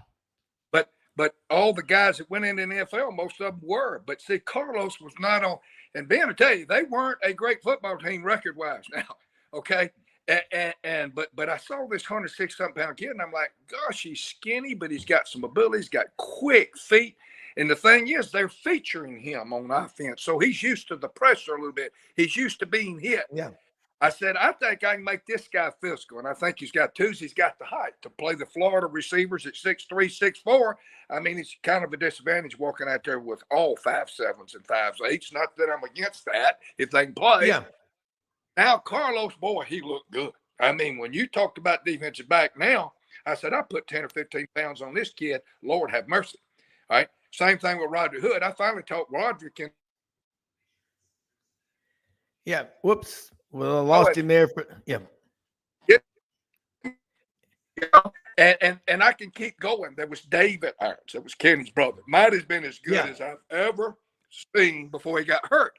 Let me tell you, going into that spring, this story, it was my lockdown corner. He was going to be my lockdown corner. Who's going to start at the other corner? A kid by the name of Carlos Rogers. So then we're going to be my two guys. David was special. I mean, he's out there in practice, and he's catching balls, and he says, Coach, I want you to watch me here. They had him back returning punch. Well, I'd already told him, I said, this guy's going to be dynamic. I mean, he's something when he touches the football. Well, all of a sudden, he's out there, and he's catching punch, and he said, he looked over at his brother, and he said, you can't touch me. Talking to Kenny, he says, I'm like Dion Neon. He says, you can't lay a hand on me. Well, they pumped the ball to him 2 or 3 times, and they didn't lay a hand on him. I'm talking, he's now in the other end zone dancing, and I'm like, this guy's special. Well, he goes back to catch another one, and he screams. Nobody around him. Nobody around him. He catches one. He just does his feet to make a quick move, and he screams, and he goes down. I'm like, oh, my goodness, what in the world? And I go down, and his knee's completely gone, right? Completely. So he was going to be my lockdown guy, and Carlos was going to be my field guy. That's another story. But anyway, now he's hurt. Never felt so sorry for a kid in my life. I mean, it's like his career is just gone, you know, and he's visibly upset. But anyway, in the offseason, but Carlos was a great player. So I said, well, we're going to be fine because I've recruited me 4 or 5 pretty good defensive backs right here. We'll be all right. Yeah. Well, we go undefeated the very next year. Don't get to play for the national championship, but we go undefeated. Well, now Carlos is my lockdown guy, took the place of David, and now he's voted the #1 defensive back in America. He wins the Troupe Award. Okay. And, of course, I played Monte Pitts opposite from him at that time. We go undefeated, untied. I got him from right here next door, Lochapoka. Okay. Yeah, Lochapoka. All my guys, people said, who are you recruiting? I'm saying, well, if you'll go look at 12 or 13 of them right now, they're playing in NFL. And but 1 or 2 of them played DB in high school. They were tailback for another. I projected them. Yeah. And we did pretty good at that. I mean, people forget about a lot of those guys that walked on. Damn. Like Kevin Hobbs. They cut Kevin. He walked on. He played for a school down in Florida, then transferred to a junior college. He's just trying to make it, hungry. And I remember walking in a meeting one day, and Tubbs says, all right, who's your 2 starting corners today? And I named Hobbs as one of them. He says, hey, hold on here. Who? Who? I said, Coach, that walk-on kid that I talked in. And he says, well, now Lolley says, I don't know. He said, when we started having to play walk-ons and starting them at Auburn, said, I got to question that, which I said, Oh, me too, coach, except he's the best, and I'm going to play the best. I don't care, you know. And so that's just some of the stories. I could go all day, but most of them, projected. Yeah. Well, Coach, Ben, you see it. A coach can be your biggest advocate, even if you're not the most well-known guy, can he? I mean, this is incredible to hear because we rarely ever hear this in today's world. And if I'm a head coach, I'll take a pay cut to put your ass on my staff. I mean, I'd have you out there, Coach, because Ben, 9 of these 12 guys didn't even play DB in high school and played it in the NFL. Ben, you saw firsthand. Kind of pick up on this one. This is incredible. What Coach is talking about is something that Coach, the greatest eye for talent is a football coach. Nothing against baseball scouts. They can see it. Meaning, a baseball scout got to sit there and look at arm velocity. Look at a coach will go, oh, I seen enough. What, I can go. I don't got to. They can see it. It's instant. It's like this. Like the notion of everybody want to go D1, right? Let a D1 guy walk in. All those kids that were talking, they go, shh, because he looks a certain way. There's the thing about D1 though. You got to look. I'm sorry, you got to play how you look. You don't want to look good and don't play. That is the worst thing. Like the guys that walk around with the wife beaters on, but they never on the field. Yeah, coach was saying, coach will tell them, well, the modeling school is down the road. Like you want to be a model. You don't want to play football. Because 3 things when it comes to football, they used to tell us this all the time. They say when it comes to the fans, you hope to get appreciation. When it comes to your teammates, you hope to get respect. And the only way you play is if coach trusts you. If he don't trust you, you can throw all that other stuff out. You know, I know my coach trusts me. He let me out there because his livelihood is I have a staff meeting. I'm going through all the positions, DBs, running backs, linebackers. Coach, who the best? All right, that way, because come Saturday, only the top 11 going out there, and that's special teams. You notice they'll say, "Wait a minute, why they got to start receivers at gunners? They the best. They don't just catch the ball; they go down there and make time." Listen, but the trust goes both ways though. The coach trusts me, right, to put me out there. I'm not going to invalidate his trust when I go out there. I'm not going to make him. Sometimes it's just making the coach look good. Sometimes it's just saying, Coach, I appreciate it. Because Ron Zook can tell us, he'll put his hand up like this. He'll say, listen, when I got your hand like this, nothing but opportunity. You do something stupid, that's it. That's it. But listen, you ain't getting drafted off potential now. When Coach Lolley come get you, you got to be out there. And Coach Lolley can love you. But Coach Lolley can't say, come watch this practice film. No. They locking them down week in and week out. I got drafted in 2004 in the second round. I was talking to Carlos, not knowing this boy finna go crazy. Right? I don't know. I know he good. A year later, this boy going top 10, just won the Troupe Award. Right? I can't get him to pick up the phone. Hello, Carlos. What? Boy, you don't pick up this phone for me. But at the same time. A player can never, ever show his coach how much love we show. Because y'all know, coaches pull it out you, man. Like, listen, the best players can take coaching. Because what people don't get is Coach Lolley love don't sound like love to a like an onlooker. That don't sound like love. It sounds like something else. But coaches don't coach like this. Good job, Carlos. Carlos, I need you to know it. Carlos, what are you doing? Because coaches know the best players can do exactly what a coach is thinking. They can do it because the coach gonna ask you when you mess up, what are you thinking? Like, what are you thinking on this play? Well, coach, don't think, don't make it up. I use those principles in life. Don't make stuff up. Do what we tell you to do. Because when the coach say, "Hey man, when we call the personnel, that's Florida, that's Auburn.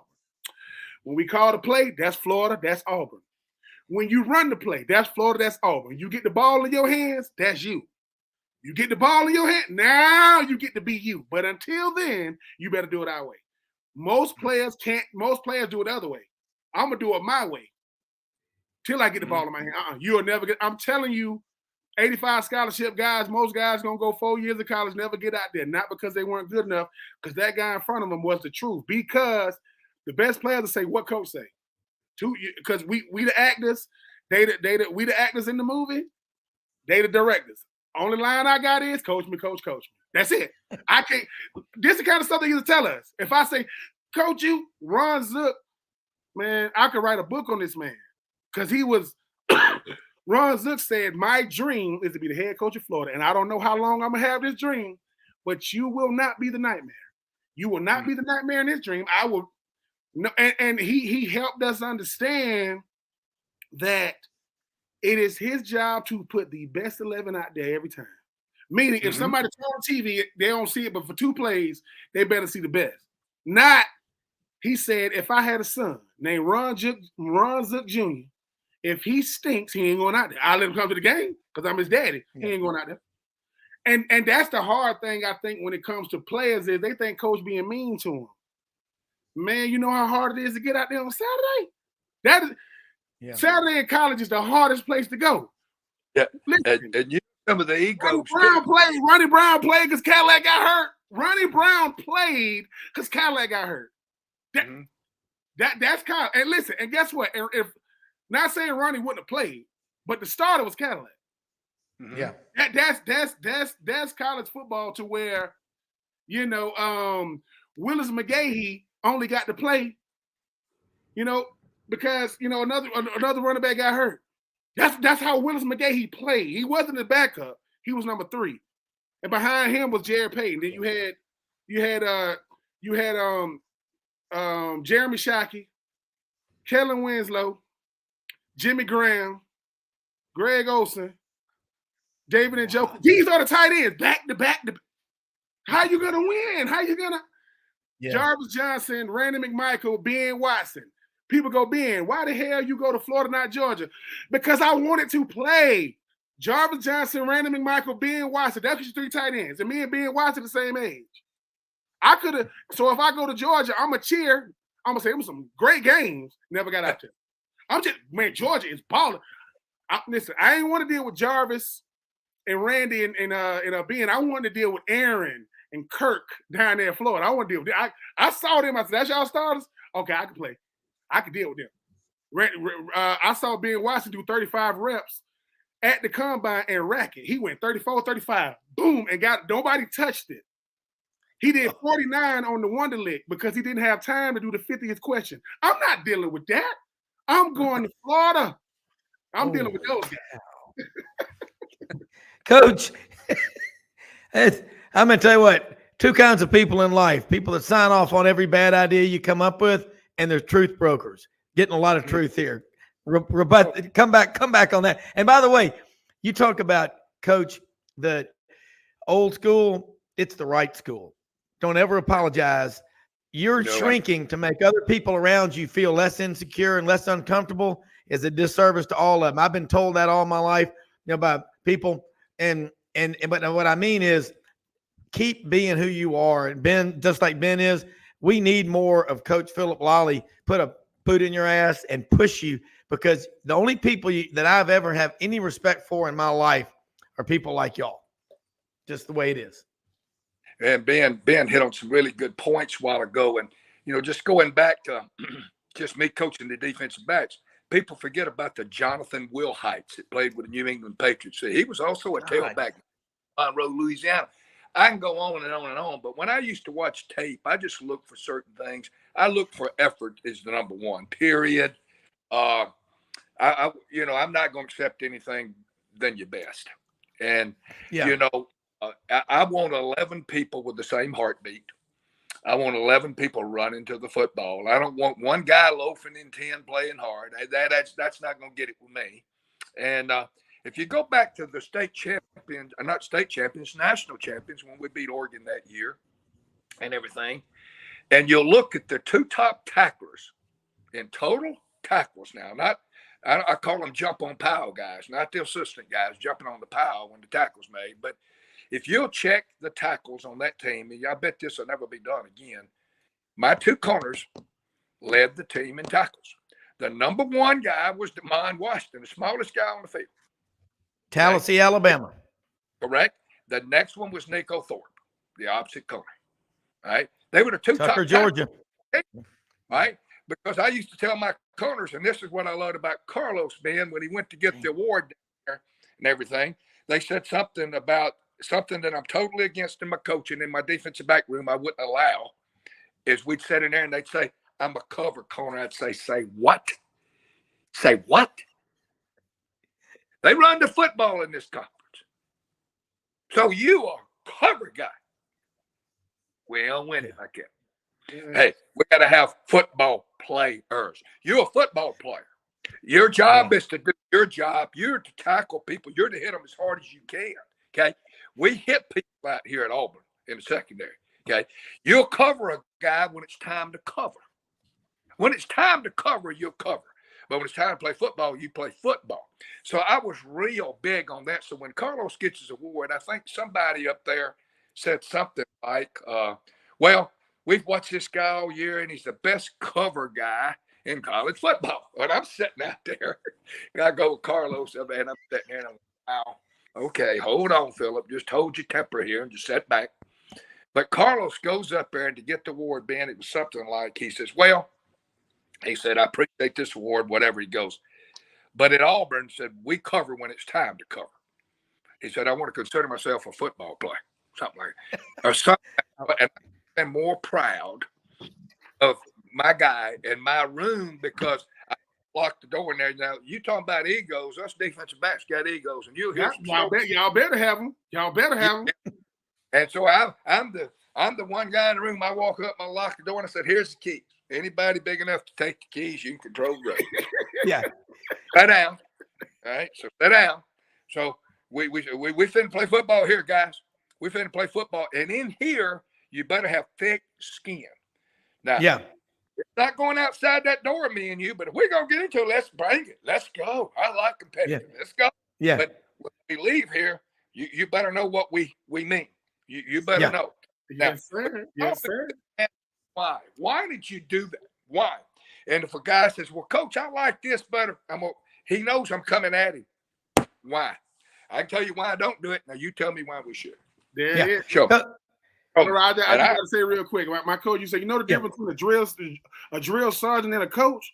A whistle. That's it. Mm-hmm. That's only. I ain't finna give you an inch because they said, listen, they said the talent that you think you have, when I start pulling it out of you, because he said some of us, they said you got two kind of players, right? You got talented players and you got gifted ones.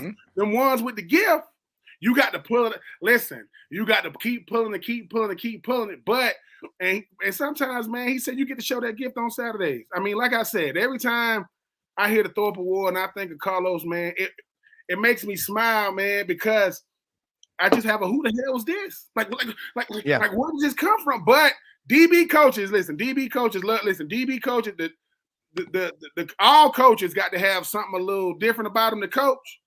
But DB coaches, boy, because you can have a good play and a bad play. Them DB coaches know, hey man, and DB coaches and D coaches, D-line, O-line, DB coaches. Man, y'all got to deal with a lot of people in one play, man. I said, and I commend y'all. May God bless y'all. That's a lot of stuff going on because DBs, three guys do the right thing, one guy do the wrong thing, touchdown. Right? Over. Yeah. Over. Yeah. Coach, if you can, Coach Lolley, before you go, we've been joined now by Olin Buchanan, TexAgs.com, out in College Station. And Olin, welcome. This is Phillip Lolley, defensive backs coach for about 18 years at Auburn, and then Ben Troupe played at Florida. Coach, I wanted to say something about someone you coached with, Terry Price, who we lost this last week. And just so many people, I've heard so many stories about him over the years and all. And just, it's just, you want to say something to Olin, because I know Olin works out there with him, but he is going to be missed. He was at Auburn for 10 years, Ole Miss 4, and everywhere he's been one of the most loved coaches on the staff, not just for coaching, but for everything else. He wasn't just a great football coach. He was a great person. Terry, if you couldn't get along with Terry Price, it's because you didn't know Terry Price, okay? Terry is very humble boy, but he coached now. Don't get me wrong. He stayed after his guys. He coached them hard. Yeah. And but Terry was one of those you could walk in the staff room or whatever, and no matter how tough it was, he'd bring a smile to your face. He'd do something, say something, and he was kind of a jokester in a lot of ways, you know? So it was never a dull moment sitting in our room, period. But anyway, we love Terry. In fact, I was talking to some coaches last night. I had to attend a funeral all day Sunday Seems like I'm getting to the age now. A lot of my players and coaches that I coach with, things are happening. And then we were also talking about how we was going to get out there in Texas, and hopefully, we all kind of work that out. They're telling us the 8th they're going to have a big celebration now. So I was kind of going over that last night with some people. So, but we loved Terry, loved him here. I mean, what a great guy. And it was a shock to all of us. Yes. So, Yeah. Yeah, Olin, I mean, it is. And I think everybody that's followed him has always said the same thing about him. He leaves a great mark where he is, but I know it's a shock to you because that A&M family is close, like the Auburn family, like the Florida family, and you're as close to him as they get. Your door almost opens onto the football field. Phillip, he's got one of the greatest locations for an office that you can have. Wow. Terry was, like Coach said, just a great person. He was a great mentor to his players, not just a coach. I'm talking about beyond. I can't tell you how many stories I heard from people that said, hey, I got a baby now. And Terry says, you know what? Now you gotta. There's a lot of foolishness that you got to stop. You got thinking about other people too. And when Terry told him that, I think you'd listen. He was fun. He was a heck of a coach. He's a heck of a recruiter. Got Myles Garrett here. A bunch of other 5-star guys came here because of Terry. Legendary for his grilling and barbecuing. Oh, absolutely. But here's the thing about Terry Price. He liked people outside of the athletic department. Mm-hmm. Normally a coach sees a reporter maybe at the local grocery store and he's going to walk the other way. Terry would come to you. Hey, called everybody baby. I don't know where it was in Auburn, but at A&M. Hey, baby, what we cooking tonight, baby? Say, hey, we got carne asada. Oh, when do I get my invitation, baby? Well, as soon as I get my invitation, when your cookouts. Okay, we're going to negotiate, baby. And just that way to everybody. I mean, he's not going to come up to somebody he doesn't know, but if someone that didn't know came up to him and would say, hey, Coach Price, how you doing? He was the type of guy that would just, give him a little bit of his time. He liked everybody. And, he came here. He was an Aggie. He played for R.C. Slocum here and Jackie Sherrill. And R.C. was telling us a story that he was on at a football game and Pat Dye's retired. And, of course, there were a couple of contemporaries. And they're sitting there talking. And Terry was, I guess, on the Auburn staff at that time. He said, Coach Dye just looked at him and said, that young man that played for you, that's a hell of a football coach. I think the thing about Terry Price is that a lot of times, hey, if I send out a random university and ask you who the defensive line coach is, you probably don't know. But he was a guy that a lot of people knew him. And when he passed away much too early at 55, didn't know he was sick. He was battling cancer and went through spring football and didn't tell anybody. I mean, outside of because he didn't want to, people to be making a big deal. He still went through. He was still coaching, but he's passed away, and he's one of those rare guys that if you were looking for somebody to say something, I don't even say bad, just something that's unflattering, you couldn't. Yeah. But he was beloved in College Station, and it hurts. It hurts to lose Terry. Yeah. Absolutely. And Ben, and Coach, both of y'all, how close you get with your coaches. And I just know people that worked with him, and y'all did. I mean, and you can't say better things about somebody's life. Oh, no. Terry, like I said, I could go on and on and on. There'd be more stories from him, but like I said, he could learn to relax you, though. But Terry, you could tell when he was having a bad day because he could get very quiet in the room like all of us. He'd sit over there and you're like, what's wrong, T-Bone? I can't get so-and-so to read the first key. He won't get up the field. I've been to call him in here and said, I'm going to have to take a break because I'm going to choke him. I'm like, what? He said, I'm going to choke him. He said that out of love. It wasn't, he said, I'm going to choke him. I love him to death, but we got to get this straight, you know. And we'd always Terry he would make you smile when you didn't think it was possible, you know. But I could tell stories on him all day. But he's going to be greatly, yeah. Yeah, he is. And Coach, I know you got a big day ahead of you, and stay if you can. If not, and Ben, same thing, because we're going to get talking some Texas A&M. But these coaches, I mean, and you know this as a coach, and Ben as a player. And what you do, Olin, and I get to see it, they become a part of your life because they push you to do things that you didn't think you could ever do in your life. And then the great, you know, Olin's, you're a great writer to tell these stories, but you're right. And Ben, you know, you don't ever forget your coaches. And I know people that played for Terry Price, and they're like, he's one of the, he's tough as nails, just like Coach Lolley, but you look at any of their players, when they have that service, you're saying maybe July 8th, or there'll be so many coaches and former players there that can owe so much of where they are today to a man like him. And A&M, you know, you talk about tradition rich in a family environment, it makes it even tougher, I can imagine. But it just hit Friday. I mean, all these people, and it was all Auburn people sending it to me.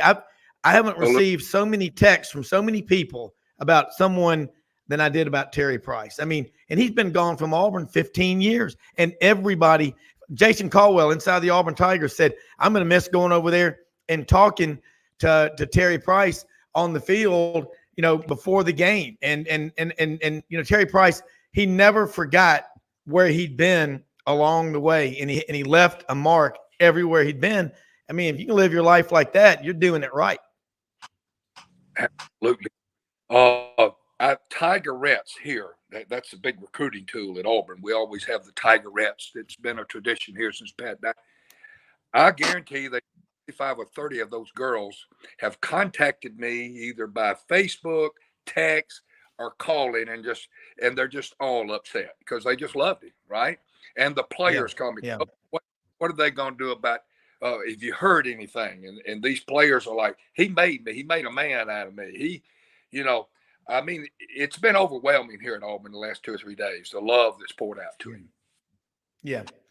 Yeah. And Olin, again, you know, you're out there, and, you know, and Jimbo was at Auburn for 6 years, and Damian Craig was recruited. There's a lot of connections between those two schools. I'll never forget when they came into the league in 2012, Coach Dye was on a show, and someone asked him about A&M, and he said, well, he goes, hell, they got that old collie dog and all that tradition. He goes, they're gonna fit right in to Auburn and Texas A&M. He goes, I know R.C. Slocum's a good friend of mine, and Jackie Sherrill, I coached him at Alabama, and so there's a lot of that's what makes this even tougher. But I think, you know, I think every school will do something to honor him. And I know, again, Ben is a player, and, you know, you as a coach and writer, you know, I just wanted to make sure people got the word and heard. And I'm glad y'all are saying something about the service, because I'm sure he'll want to do something in his family, in his memory, his children and all of his players and the people he affected along the way.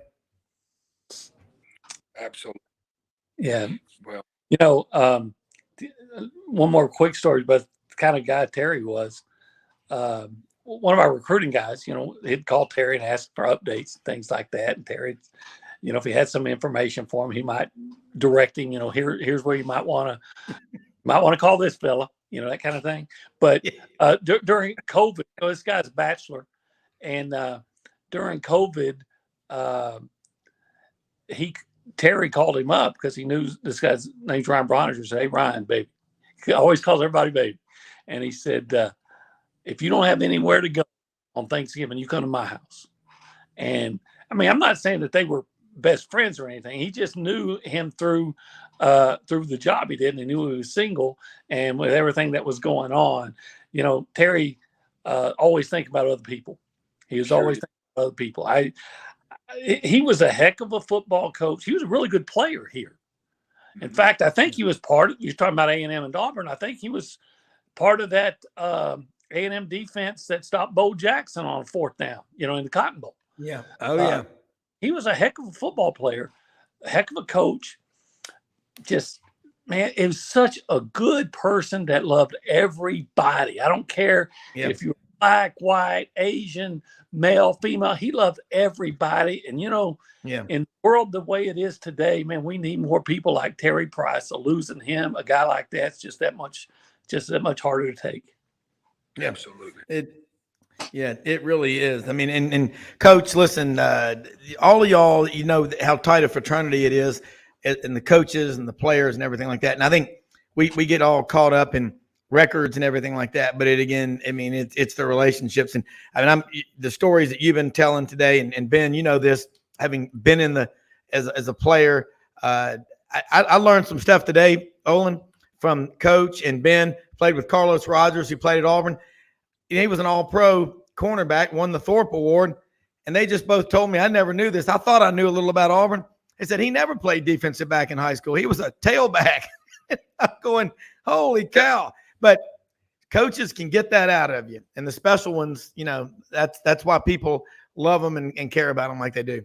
Yeah, I think some of us as writers and fans and things like that, we see a guy and we think, man, that guy's a good quarterback or something. Coaches will look at him and say, man, I see a linebacker there, or I see a corner or whatever. And they can take, you know, they just see things differently than we do, right? And that's not surprising to me. You know, high school coach is going to find his best athlete and put the ball in his hand as much as he can, and that's the right thing to do. But a college and a pro coach can look at a guy and say, you know what, he might be really good there, but I think he'll be even better over here. And A&M, for instance, I know Auburn's no different. I could tell you, I'm not going to, but I could rattle down a list of about 20 guys that were high school quarterback or running back stars that were really great defensive players here. Yeah. Ben, did you see that a lot in the NFL? I mean, guys coming from college that played offense or defense, they don't switch them too much, do they? You pretty much are who you are by then, or can it change? You are, but you willing to adjust. I mean, Richard Sherman played wide receiver, when he was at Stanford. I mean, and then he comes to the NFL, becomes an all-pro cornerback. I mean, it happens. I mean, the greatest players you ever gonna go up against. Like, I mean, I went up against Julius Peppers, man. I think this guy's like fourth all time in sacks all time. Never left North Carolina. He about like 6'8", about like 290. Like, these are the type of guys you going up against. But it's the best players in the world. The best players in the world playing the NFL. But the best talent in the world is college. Like college has the best talent you're gonna ever see, because you get a wide variety of, and some of the best players you ever gonna see don't make it to Saturday. You see some stuff in practice, you go, what in the world is that, right? But and coaches, man, they know how to get the best out of guys, man. Coaches, they got these sayings, man, and a coach got to deal with, like, a coach will say, like Olin says, look, man, a coach will say anything to get you to do stuff, or like Coach Lolley said, listen, man, like, Ben, if I got to beat the hell out of you today before you get it, but that's what it takes, though, right? That's because the parents come to the games, and the way Ron Zook talked to my parents is not how he talked to me. My mama said he's such a lovely gentleman. I said, hell, that's him before the game. I don't know who you talk like the guy. And the thing is, I said, Mama, you could just see him yelling on the field, but it's crowd, so you can't hear what he's saying. Like, Ron Zook told me my senior year, you're not gonna have a backup. I had backups, but he said you're not gonna come out the game. So we playing against Georgia, and I catch a pass down the left sideline, right? I am getting ready. Most guys, they have a big play they want to celebrate, so they'll come out the game for a play, right?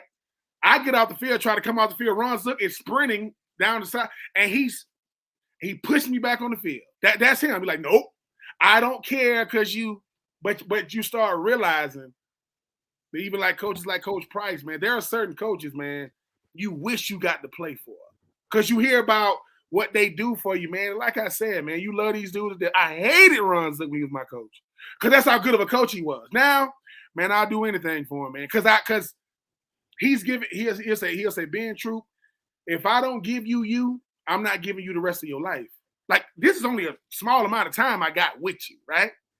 Yep. But and he realized that, man. I mean, full transparency, I did not know who the hell John Mackey was, and I was going out for the John Mackey Award. I wasn't a football historian then, right? Ron Zook said, listen, you're not going to win the John Mackey Award because Kellen Winslow is Kellen Winslow Jr., right? He said, are you being true? Like, he said, you're not going to win it, right? He says, but you know what I told the voters? Yeah. He said one person needs the award, the other person doesn't even care. And that was true. I didn't care. It would have been cool. That would have been another trophy at my mama's house collecting dust. And she only know it's gone when I take it.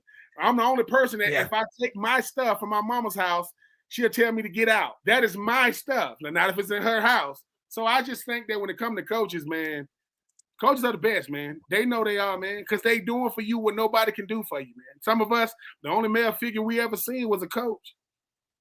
And they know that. Yeah. They don't blame our parents, man. Some of us, we get to be great men because of our coaches. Because, Larry Fedora, man, when he was at he was receivers coach in Florida, when I went to North Carolina and I was there with the NFL ambassadors, he said, Ben Troupe, I just care about you as a person, man. I couldn't tell you that when I was coaching you as a player because it's going to mess your little young mind up. Because you're going to tell Ron Zook, Coach told me he loved me as a player. And he going to cuss me out and he going to cuss you. Because listen, big-time football, man, and big-time college athletic, bottom line is winning, man. It's rough.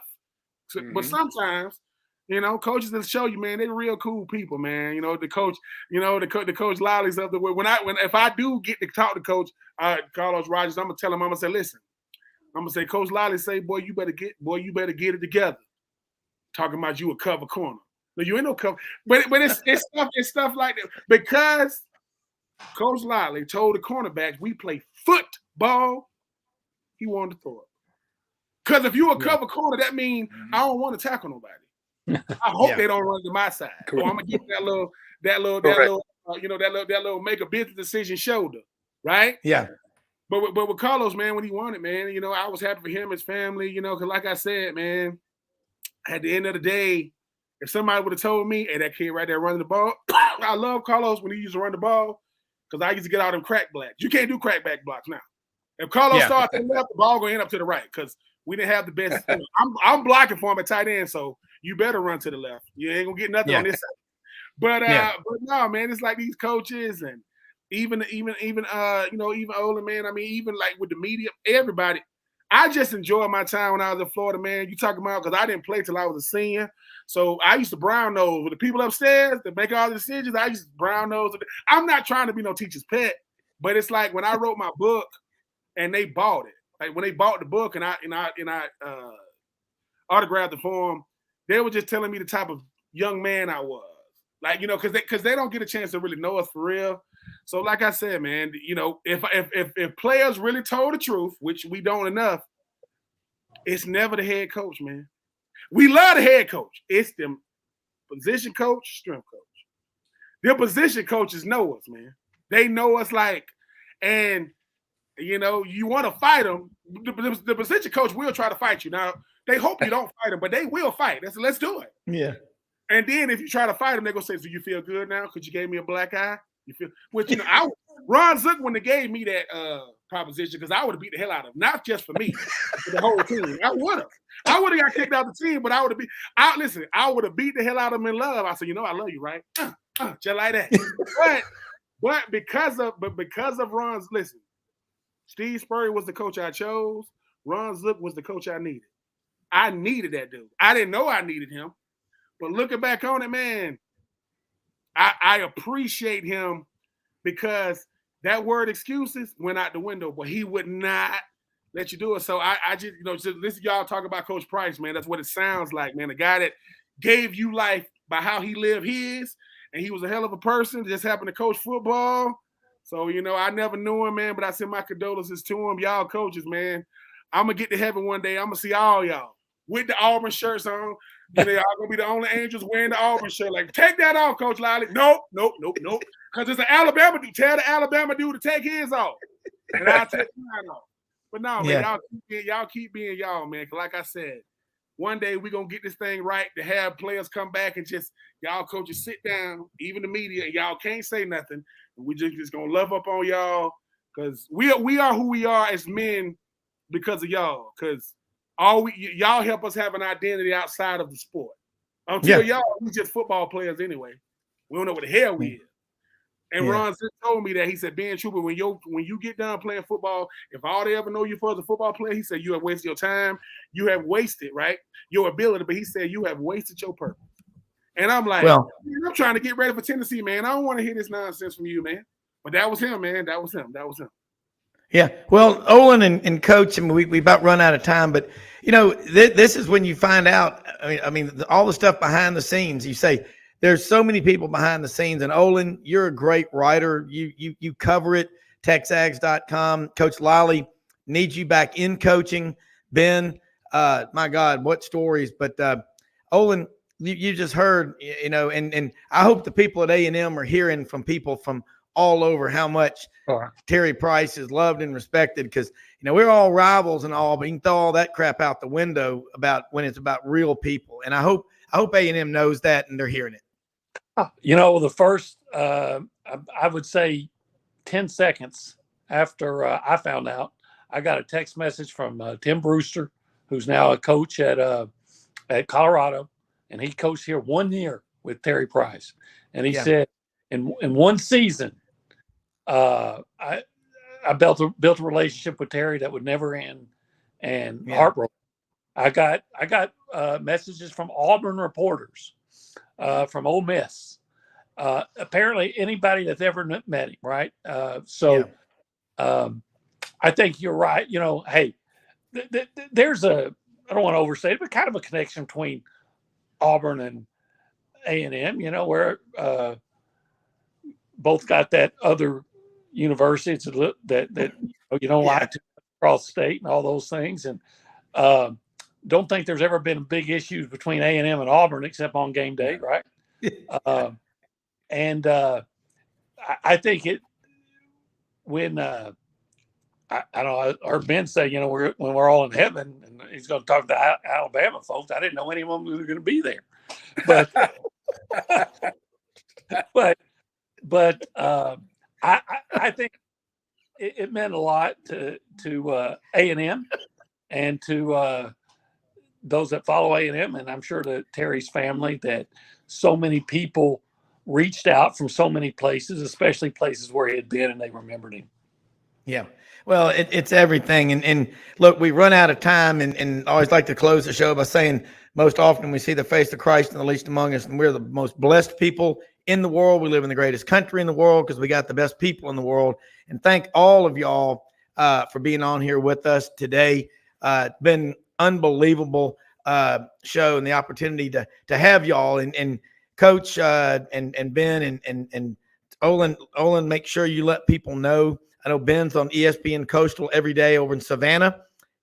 Olin, let them know how they can follow you, and we'll tag out and be back tomorrow. But it's been a great show, and just glad we got to pay tribute to a great man in Terry Price. Yes, sir. Well, Rob, you know what I'm going to say? Hey, if you want to keep up with Texas A&M, we feel like that our website, texags.com, is the ultimate outlet for Texas A&M sport. That's texags.com. It's an abbreviated version of Texas Aggies, texags.com. You can follow Texas Ags on Twitter, and you can also follow me on Twitter. Appreciate you if you did. It's just Olin Buchanan. I don't hide behind a handle.